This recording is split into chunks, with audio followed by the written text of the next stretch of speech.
Allah kalau sudah mau mengijabahi doa dan permohonan hambanya ini, caranya luar biasa indahnya. Sering kita dengar kisahnya Imam Ahmad ibnu Hanbal. Tiba-tiba bangun tidur, kepingin pergi ke sebuah desa tapi nggak tahu ingin apa ke sana. Ingin pergi ke tempat sebuah kota atau sebuah desa tapi dia nggak tahu alasannya kepingin pergi itu untuk apa. Hanya hatinya saja ingin. Sampai akhirnya beliau berangkat pergi ke desa tersebut. Karena nggak ada tujuan sampai di desa tersebut, dia bingung mau apa. Akhirnya beliau sholat di masjid. Selesai panggil, sini kau orang asing ya? Iya. Nggak punya tempat tinggal, nggak ada. Kalau kau mau berkenan, kau bisa istirahat di tokoku ini. Tapi ya sederhana, nggak ada tempat tidur yang mewah. Dia bilang nggak apa-apa, alhamdulillah, asalkan saya dapat tempat tinggal. Kemudian Imam Ahmad ibnu Hanbal ngelihat orang itu sedang mengadon rotinya, sedang bikin roti sambil beristighfar kepada Allah, membaca zikir kepada Allah Subhanahu wa taala. Kata Imam Ahmad ibnu Hanbal, ajib, ini orang bikin roti sama baca-baca, sama berzikir. Ditanya sama Imam Ahmad bin Hanbal, sudah berapa lama kau berbuat seperti ini? Oh, sudah lama, sejak lama. Saya selalu istiqomah. Apa yang kau dapatkan dari istiqomahmu ini, berzikir sambil bekerja ini? Kata orang tersebut, yang saya dapatkan, tidak ada satu doa pun yang saya panjatkan kepada Allah kecuali diijabahi. Kaget Imam Ahmad bin Hanbal. Setiap keinginanmu, setiap doamu diijabahi sama Allah, ya. Semua yang saya inginkan diberi sama Allah kecuali satu yang belum. Nah, ini orang muslim tuh harusnya seperti itu. Jangan mengatakan doanya nggak diijabahi, tapi belum diijabahi. Karena Allah bilang apa? Ud'uni astajibu lakum. Kalau nggak baik sama Allah diganti. Jadi bukan nggak diijabahi, tapi diganti sama Allah Subhanahu wa taala dengan yang lebih baik. Maka Imam Ahmad bin Hanbal bertanya, apa yang belum diijabahi sama Allah Subhanahu wa taala? Apa doa yang kau panjatkan yang belum diberi sama Allah? Dia bilang apa? Saya ini sangat cinta kepada Imam Ahmad ibnu Hanbal.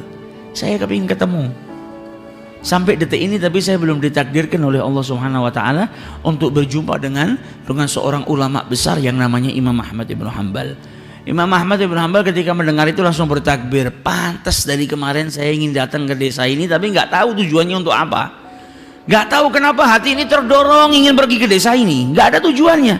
Ternyata hati saya digerakkan oleh Allah hanya karena Allah mau mengijabahi doanya pembuat roti ini. Ini yang berdoa sama Allah dikasih keistimewaan apa? Gak perlu dia pergi jauh-jauh ke kotanya Ahmad ibnu Hanbal. Gak perlu dia bersusah payah untuk berjumpa dengan Imam Ahmad ibnu Hanbal. Kalau sudah doa seseorang diijabahi sama Allah, Allah punya cara yang istimewa. Imam Ahmad ibnu Hanbalnya dikirim ke tokonya, ketemu nggak pakai susah. Nah, ini doa kalau sudah kita panjatkan diijabahi sama Allah istimewa. Bahkan beberapa tahun yang lalu ada kisah yang luar biasa mirip seperti kisahnya Imam Ahmad ibnu Hanbal, yaitu seorang dokter di negara Syria, di negara Syam, namanya Dr. Hisham.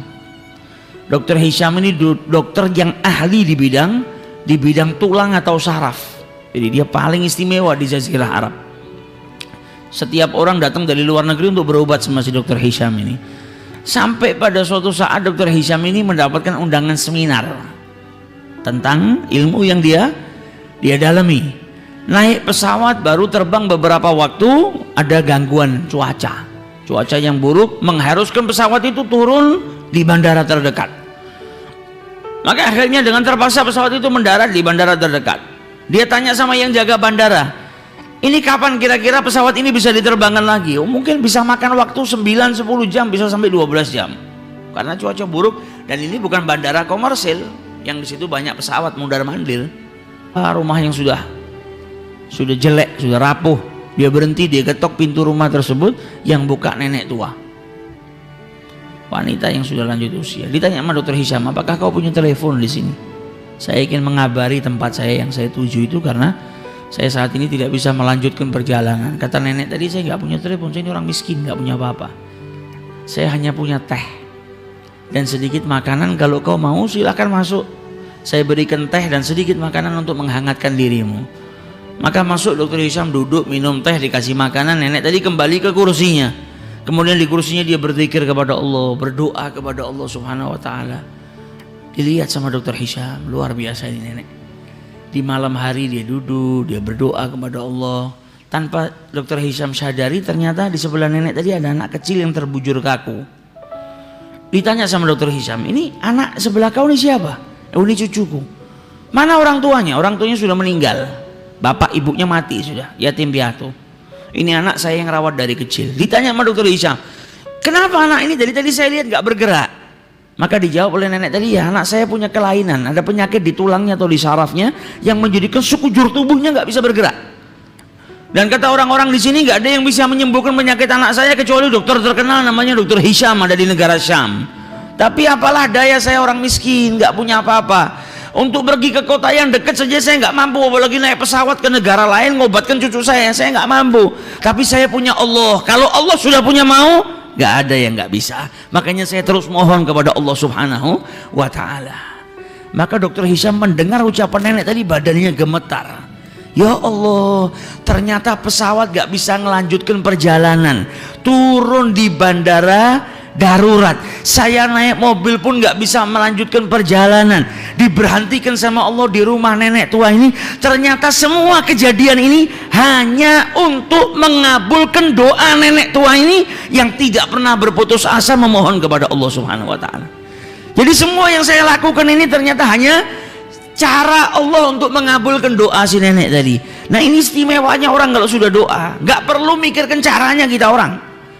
Ini nenek gak perlu ngumpulkan duit, gak perlu terbang bawa cucunya susah payah, gak perlu mengikut antri dapat nomor sekian supaya mengobatkan cucunya. Dokter Hishamnya dikirimkan oleh Allah Subhanahu wa ta'ala ke rumahnya.